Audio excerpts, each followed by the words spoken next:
Hola, buenas tardes chicos, ¿cómo están? Espero que todos estén bien, ¿sí? ¿Todos están bien? Ojalá que me hayan dicho que sí. Bueno, en la última clase les decía yo que íbamos a hablar de la sentencia de amparo, que íbamos a tratar de ahí de encontrar los principios fundamentales del amparo de los que hablamos en las primeras clases que vimos en el semestre. Entonces, dice el capítulo 10, que habla de las sentencias de amparo, dice en el artículo 73 que las sentencias que se pronuncien en los juicios de amparo solo se ocuparán de los individuos particulares o de las personas morales privadas u oficiales que lo hubieren solicitado, limitándose a ampararlos y protegerlos si procediere en el caso especial sobre el que verse la demanda. Aquí encontramos nosotros bien claramente definido el principio de relatividad de la sentencia, es decir, la fórmula Otero, que nos señala que la declaración de inconstitucionalidad de un acto de autoridad solo va a beneficiar a quien promovió el amparo. No se hace una declaración general de todos los que estén en este supuesto, pues están perdonados, ¿no? O no perdonados, están amparados, ¿sí? Entonces, me encuentro yo ahí el principio de relatividad de la sentencia, que consiste que solamente cuando eh, la sentencia que se dicte en el amparo protegerá o se referirá a quien fue como quejoso en el mismo. Después ya habla de otras cuestiones que ahorita no vamos a ver. Eh, Habla de algunas cosas del amparo directo. Y en el tercer párrafo dice, cuando proceda a hacer la Declaratoria General de Inconstitucionalidad, se aplicarán las disposiciones del título cuarto de esta ley. Algo que veíamos en esa clase virtual donde me decían de la Declaratoria General de Inconstitucionalidad. En el trabajo que yo les dejé, lo importante era que me dijeran por qué es improcedente el juicio de amparo cuando se combata un acto que está fundamentado en una declaratoria general de inconstitucionalidad, perdón, en una norma declarada inconstitucional por una declaratoria general de inconstitucionalidad. Aquí yo les decía que efectivamente la Suprema Corte puede hacer declaratorias generales de constitucionalidad. Por cierto, la que existe, la única que existe, es de 2017 y es la número 6, diagonal 2017, para que la chequen, porfa. Es la única, una que está pendiente y el que puede constituir una declaratoria general de inconstitucionalidad, pero que la Corte le está dando oportunidad al legislador que lo haga, es la relativa al uso lúdico de la marihuana, ¿sí? Acuérdense que ya le amplió el plazo y después se vino esta cuestión del coronavirus y demás y no se ha determinado, no se ha legislado al respecto. Entonces ahí está una latente, diría yo. Pero la que hay es la número 6, diagonal 2017, ¿sí? Y después el otro párrafo de este artículo que les estoy leyendo habla del amparo directo. No lo vamos a ver ahorita, lo dejamos para cuando hablemos del amparo directo. El artículo 74 nos señala que la sentencia debe contener la fijación clara y precisa del acto reclamado. En la fracción 1. 1. La fijación clara y precisa del acto reclamado. 2. El análisis sistemático de todos los conceptos de violación. 3. La valoración de las pruebas admitidas y desahogadas en el juicio. 4. Las consideraciones fundamentales y fundamentos legales en que se apoye para conceder, para negar o para sobreseer. 5. Los efectos o medidas en que se traduce la concesión del amparo y en caso de amparos directos, el pronunciamiento respecto de todas las violaciones procesales que se hicieron valer. Bueno, ese es para el amparo directo. 6. Los puntos resolutivos en los que se exprese el acto, norma u omisión por el que se conceda, niegue o sobresea el amparo, y cuando sea el caso, los efectos de la concesión en congruencia con la parte considerativa. Yo les decía en otra clase que normalmente una sentencia consta de 3 partes. La primera se llama resultandos, que es donde se hace un resumen de todo lo actuado en ese expediente. Normalmente se empieza diciendo que por escrito presentado con fecha tal, fulanito de tal, interpuso demanda de amparo en contra de tales y cuales actos. Ese sería el primero. El segundo, en auto de fecha tal se admitió la demanda, se ordenó el emplazamiento al tercero y todo lo demás, de acuerdo con el auto de admisión. Y así hace el resumen cronológico, del expediente. Ya, hasta ahí los hechos. Después viene la parte considerativa. La parte considerativa va a iniciar diciendo que es competente ese juzgador por estas y esas razones, da los fundamentos de su competencia, se trata de un acto de esta naturaleza, entonces sí soy competente, si era procedente, de ahí fija su competencia y también fija la procedencia del amparo indirecto, es decir, que esté en uno de los supuestos del artículo 107 de la ley de amparo. Luego, en un considerando siguiente, va a determinar si esos actos existen o no existen. Si no existen, pues no hay problema, porque ¿qué va a suceder? Si el quejoso no desvirtúa esa negativa, seguramente va a sobreseer el juicio, por inexistencia del acto reclamado, ¿sí? Si existen, bueno, entonces determina que esos actos son existentes, porque así lo manifestó la autoridad responsable y también porque así lo acredita el quejoso en el juicio de amparo. Posteriormente, inicia otro considerando, el número 3, y ahí va a analizar los conceptos de violación aducidos o formulados por el quejoso en su demanda. Puede hacer un resumen siempre y cuando sea un buen resumen o un buen extracto de lo que dijo el quejoso. A lo mejor el quejoso en 5 hojas quiso hacer un argumento que se reducía o que pudo haberse reducido a una sola hoja, ¿sí? O puso 20 tesis de jurisprudencia. Bueno, el juzgador va a hacer un resumen y va a determinar si es fundado o no es fundado ese concepto de violación.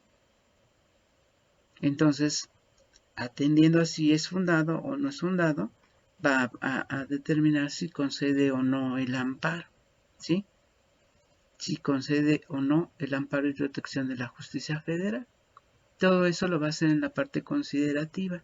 Si es necesario, se tiene que fijar en las pruebas, las va a señalar qué pruebas se ofrecieron, se admitieron y se desahogaron, y las va a valorar. Es decir, les va a dar un valor a cada una de esas pruebas que sean necesarias para resolver. Si no son necesarias para resolver, pues dirá, no le resulta ajeno a este juzgador que en auto sobran las pruebas tales, tales y tales. Pero en este momento, la prueba contundente o la prueba necesaria se redujo a la documental, consistente en tal cosa, misma que se valora de acuerdo con el 129 del Código Federal de Procedimientos Civiles, se le da pleno valor probatorio y ahí toma su decisión.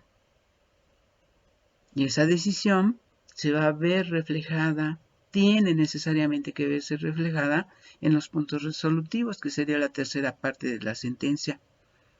Entonces tenemos resultandos, que son historia cronológica del expediente, considerandos, que son realmente la parte donde el juzgador analiza las manifestaciones del quejoso, valora pruebas, las que se admitieron y se tuvieron por ofrecidas, y determina si los argumentos de derecho están bien, son fundados, tiene razón el gobernado o no tiene razón. Y entonces ahí va a concluir si es de negarse o si es de concederse el amparo y protección de la justicia federal. Todo eso se tiene que ver reflejado en los puntos resolutivos.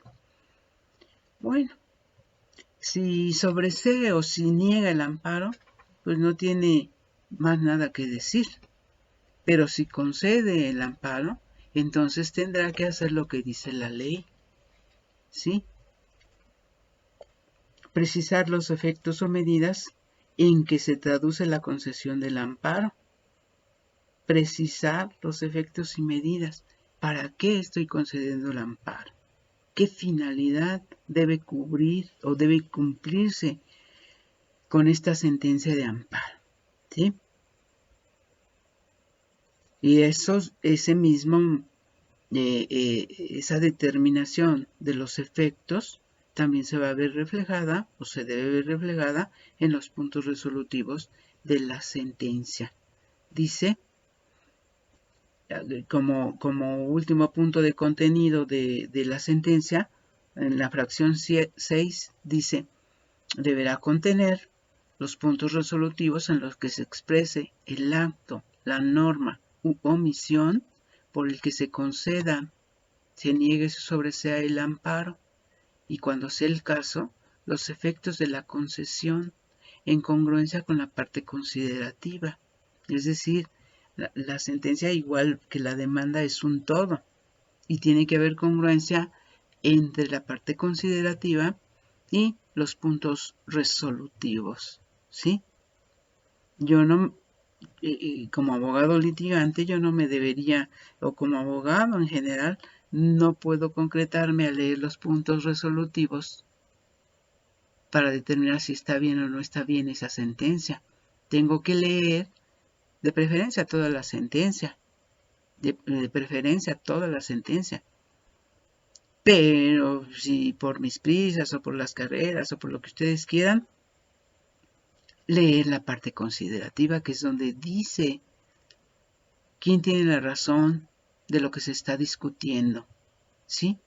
Entonces, y tiene que haber congruencia entre ese contenido de los considerandos con los puntos resolutivos. Luego dice el artículo 75. En las sentencias que se dicten en los juicios de amparo, el acto reclamado se apreciará tal y como aparezca probado ante la autoridad responsable. Es decir, que en aquella primera instancia, aquel juez ordinario resolvió tomando en cuenta ciertas pruebas, ¿cuáles? Las que se ofrecieron en esa instancia. Con base en ellas resolvió, bueno, aquí en el amparo no van a ser admisibles unas pruebas distintas que pretendas ofrecerme, ¿sí? Porque entonces tendría que ver yo la decisión de aquel juzgador que se basó en unas pruebas distintas, estaría viendo esa decisión en confrontación con las pruebas que ahora nuevas, diría yo, pruebas nuevas que me estás presentando y que aquel juez no tuvo a la vista, no tuvo en cuenta. Entonces, por eso dice que las sentencias que se dicten en los juicios de amparo, el acto reclamado se apreciará tal y como aparezca probado ante la autoridad responsable. De ahí que no me van a admitir pruebas distintas. Las pruebas tienen que ser las mismas que tuvo a la vista el juez ordinario o la autoridad de aquella primera etapa. ¿Sí? Y en el amparo no van a admitir pruebas que sean distintas a las que el juzgador tuvo a la vista. Luego viene una excepción. Dice, no obstante lo dispuesto en el párrafo anterior, en el amparo indirecto, el quejoso podrá ofrecer pruebas cuando no hubiere tenido oportunidad de hacerlo ante la responsable. Bueno, si en aquella instancia no le dieron garantía de audiencia, no le respetaron ese derecho fundamental, entonces solo que se acredite que efectivamente no le dieron garantía de audiencia, en el juicio de amparo podrá presentar unas pruebas que no tuvo a la vista el juzgador ordinario. ¿Sí? Solo en ese caso. Acuérdense bien. Agrega este artículo. Adicionalmente, en materia penal, el juez de distrito deberá cerciorarse de que este ofrecimiento del amparo no implique una violación a la oralidad o a los principios que rigen en el proceso penal acusatorio. ¿Sí? Acuérdense que ahora tenemos un sistema distinto, el de la oralidad.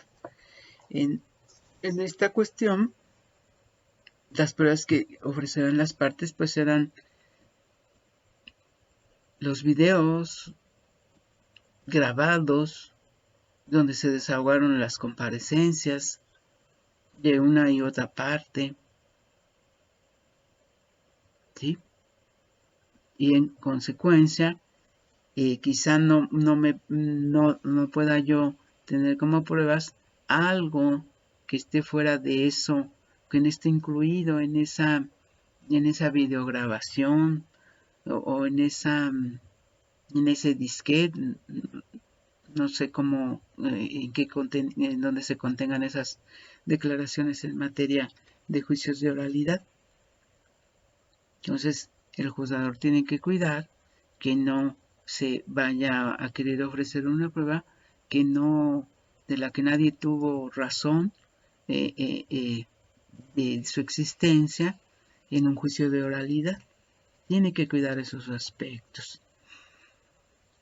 Después señala que el órgano jurisdiccional deberá recabar oficiosamente las pruebas rendidas ante la responsable y las actuaciones que estime necesarias para la resolución del asunto. Sí, puede ser que el quejoso se las haya pedido a la autoridad y que la autoridad se niegue a otorgárselas, a expedirle copia, por alguna razón no quiera hacerlo. Entonces el quejoso se lo debe informar al juzgador, le debe acreditar que él ha hecho las solicitudes correspondientes. No obstante eso, aquella autoridad no le quiere expedir copias de esos documentos, ¿sí? Eso sí lo puede hacer, pero la primera gestión tiene que ser el propio gobernado el que acuda ante la autoridad responsable, le diga, oye, te solicito que me expidas copia certificada de tales y tales actuaciones. Va a tener su copia sellada, y la autoridad no se las expide, entonces se lo avisará al juzgador para que el juzgador, ya sin la intervención del quejoso, directamente se las solicite a la autoridad señalada como responsable. ¿Sí? En materia agraria, el siguiente párrafo se refiere a la materia agraria. Dice, cuando se reclamen actos que tengan o puedan tener como consecuencia privar de la propiedad o de la posesión y disfrute de sus tierras, aguas, pastos y montes, a los ejidos o a los núcleos de población que de hecho o por derecho guarden el estado comunal, o a los ejidatarios o comuneros, deberán recabarse de oficio todas aquellas pruebas que puedan beneficiar a las entidades o individuos mencionados y acordarse las diligencias que se estimen necesarias para precisar los derechos agrarios, así como la naturaleza y efectos de los actos reclamados. Sí, acuérdense ustedes que en materia agraria se ha considerado desde hace mucho tiempo, 1917, que son grupos vulnerables, que son grupos que a veces por la lejanía no tienen fácil acceso a la educación, a la tecnología, al crecimiento cultural o intelectual, que están alejados de la ciudad, y entonces a ellos para resolver efectivamente lo que necesitan, así lo que necesitan, el juzgador debe recabar pruebas, debe pedirlas. No me las ofreciste. Bueno, yo, juzgador, que sé que hay una problemática, le digo a la autoridad, mándame todo lo que tengas. ¿Sí? Acuérdense que en materia agraria opera en toda su extensión la llamada suplencia de la deficiencia de la queja. Siendo un grupo vulnerable, le va a ayudar en todo. Ahí vamos a ver en suplencia, fíjense en la suplencia.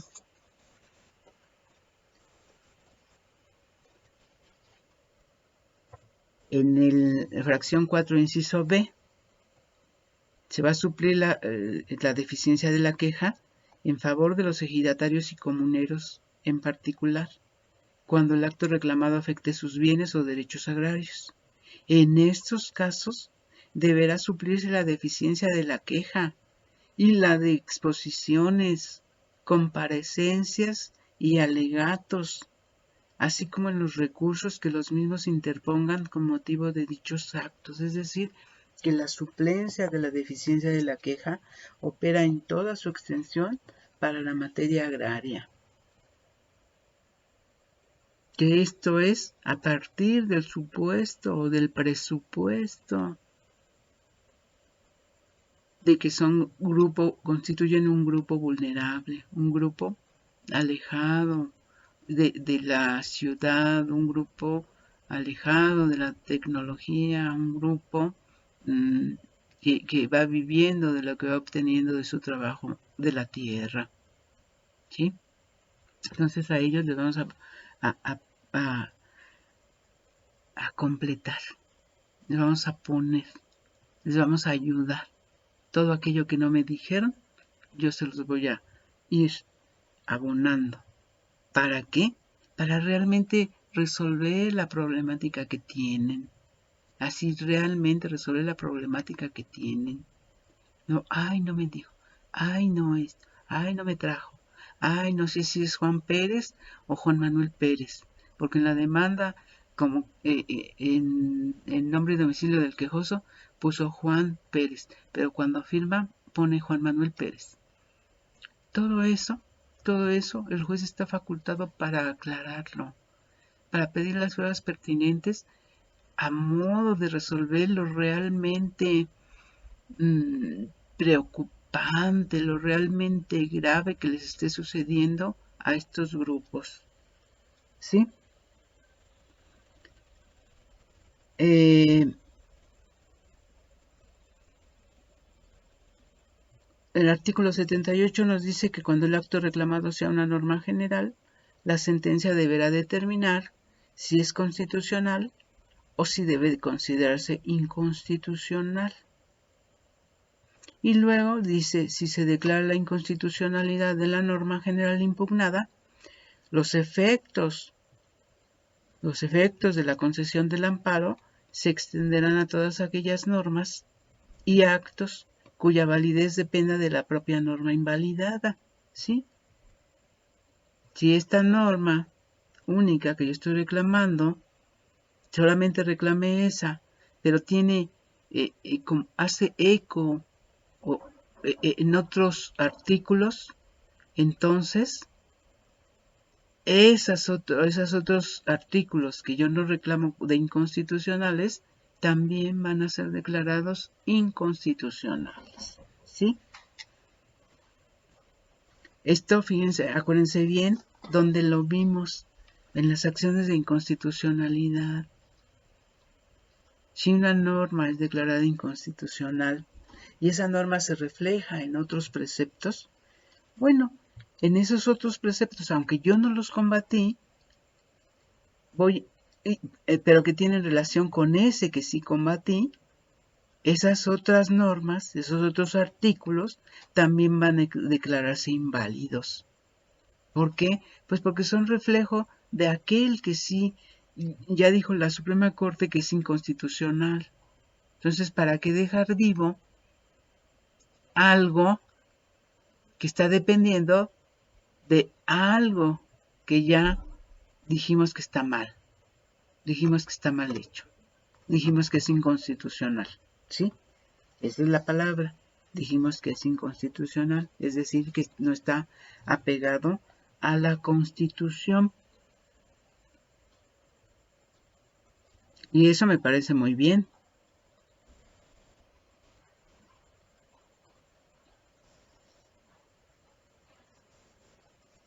Y luego, fíjense, dice este párrafo del 78, es el segundo párrafo. Si se declara la inconstitucionalidad de la norma general impugnada, los efectos se extenderán a todas aquellas normas y actos cuya validez dependa de la propia norma invalidada. Todos los artículos que tengan relación con esa norma que dice la Corte que es inválida, todos los demás tienen también que desaparecer, porque dependen de aquella primigenia norma que fue la única que combatí. Sí, no importa, pero como la Suprema Corte es el máximo intérprete de la Constitución y dice, esta norma es inconstitucional, y todas las que tengan relación con ella, hace una búsqueda, también deben declararse inconstitucionales. Qué bueno. Dice, dichos efectos se traducirán en la inaplicación únicamente respecto del quejoso. Relatividad de la sentencia. ¿Sí? No porque la Corte diga que este artículo es inconstitucional en un amparo que promoví yo, todos los demás se van a ver beneficiados. No. Eso será cuando haga jurisprudencia. O bien cuando hiciera una declaratoria general de inconstitucionalidad. ¿Sí? Aquí, la declaratoria general de inconstitucional, el juicio de amparo es improcedente contra actos fundados en normas declaradas inconstitucionales a través de una declaratoria general de inconstitucionalidad. Esa es la primera parte. Sí, por eso va a ser improcedente. Pero la segunda parte, ¿cuál es? Que el gobernado no se quede en estado de indefensión, porque en lugar de interponer amparo, lo que debe hacer es una denuncia al juez de distrito, donde le diga, oye, fíjate que esta norma ya está declarada inconstitucional a través de una declaratoria general de inconstitucionalidad emitida por la Suprema Corte, que es la única competente para ello. No obstante eso, fíjate bien, en este acto de autoridad está fundamentándose en esa norma que ya fue declarada inconstitucional, y no a través de un amparo, sino de una declaratoria general de inconstitucionalidad. ¿Eso qué quiere decir? Que al segundo caso donde se analiza esa norma, en el segundo caso, en una vez ya dijo que es inconstitucional, en una segunda vez ya dijo que es inconstitucional, le avisa al legislador, el legislador ni lo toma en cuenta, obtiene la Corte 5 casos o analiza 5 casos, o sea, 3 más, después de que le avisó, otros 3 más, hace jurisprudencia y entonces le avisa al legislador para que el legislador reforme, revoque, anule, derogue, abrogue, lo que tuviera que hacer respecto de esa norma.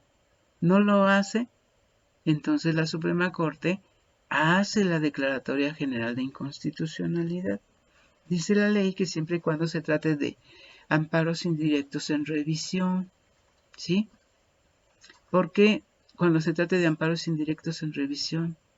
Pues porque ya vimos en la procedencia del amparo indirecto, en la fracción 1 del 107, que procede el amparo indirecto contra normas generales.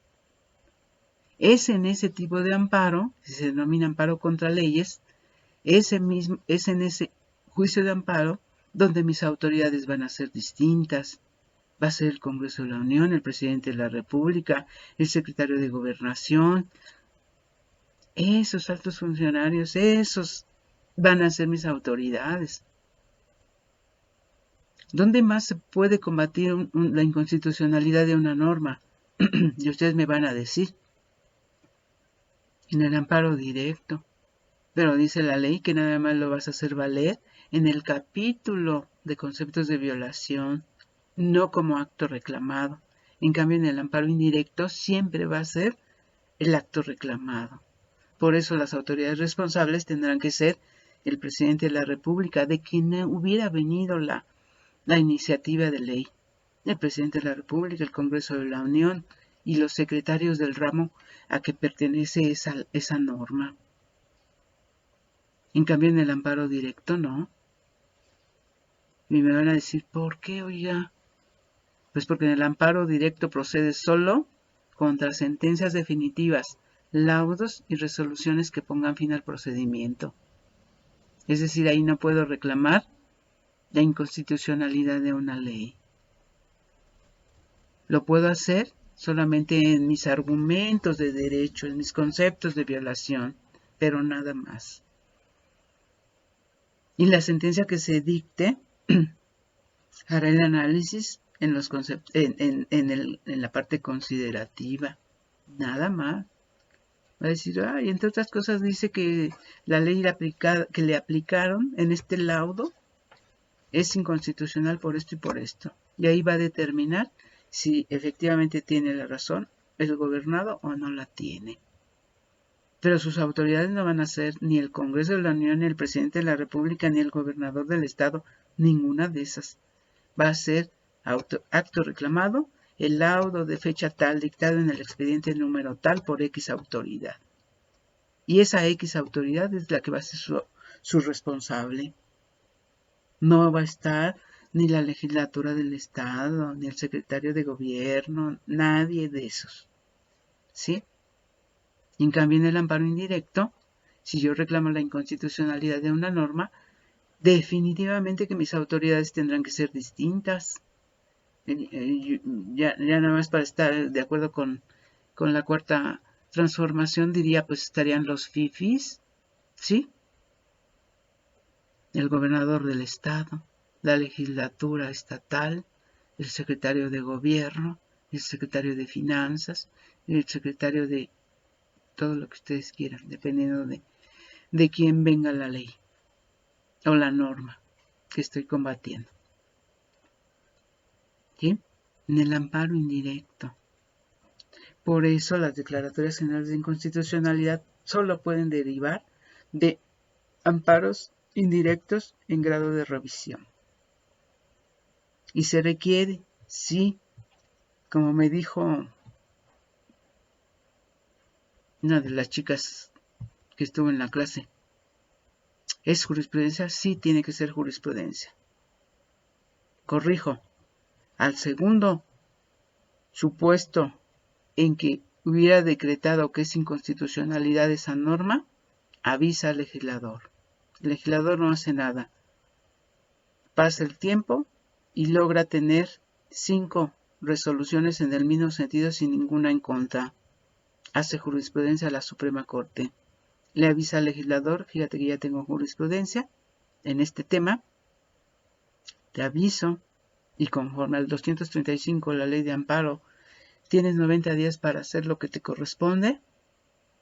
Pasado ese tiempo no lo hace, entonces la Suprema Corte emite la Declaratoria General de Inconstitucionalidad. Y entonces la existencia de esa declaratoria va a hacer que sea improcedente el amparo indirecto cuando se trate de un acto fundamentado en esas normas declaradas inconstitucionales. Porque la Declaratoria General de Inconstitucionalidad tiene efectos generales para todos. Ahí sí no se limita a quienes promovieron, es para todos. ¿Sí? Y entonces va a ser un tipo de amparo, un tipo de procedimiento derivado de la denuncia mucho más ágil, mucho más rápido. No se va a ver sometido a tramitar nuevamente un juicio de amparo completo, indirecto completito, ¿no? Con su capítulo de pruebas, con su audiencia constitucional. No. Una denuncia, 3 días requiere la autoridad para que manifieste lo que su derecho convenga, en 3 días resuelve. Más que sumario. un amparo más que sumario, o una denuncia más que sumaria, ¿no? Bueno, está interesante esto, ¿eh?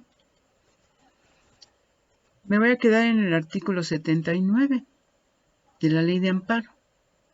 Aquí tenemos que recordar el principio de estricto derecho. ¿En qué consiste el principio de estricto derecho? En que el juez federal está limitado a analizar el acto reclamado única y exclusivamente a la luz o tomando en cuenta la palabra que ustedes quieran utilizar de los conceptos de violación aducidos por el quejoso. Nada más. Eso es el estricto derecho en el amparo. El límite que tiene el juzgador. Es decir, el juzgador no puede decir, pues nada me dijo que el acto no está fundado ni motivado, pero en el que me exhiben aparece que no está firmado en forma autógrafa por la autoridad responsable. Con este ganaba, porque además sí está fundado y sí está motivado. Chispas. Entonces le voy a poner, no tiene ese permiso. Tiene que limitarse a los argumentos de derecho que le hicieran valer en los llamados conceptos de violación, única y exclusivamente. ¿Sí? Y entonces en la próxima clase vamos a hablar de la suplencia de la deficiencia de la queja, y ahí vamos a encontrar los otros principios. Ya les dije, el de prosecución judicial pues se da durante todo el procedimiento. Relatividad de la sentencia, ya lo vimos. Estricto derecho, ¿en qué consiste? En que el juzgador debe analizar la litis planteada en atención a los conceptos de violación que le hicieran valer, sin poder argumentar o mejorar nada. Pero esto tiene sus excepciones. Y esas excepciones pues las vamos a ver, que están contenidas en el artículo 79 y que es bajo la figura de suplencia de la deficiencia de la queja. ¿Sí? Gracias. Cuídense. Pórtense bien.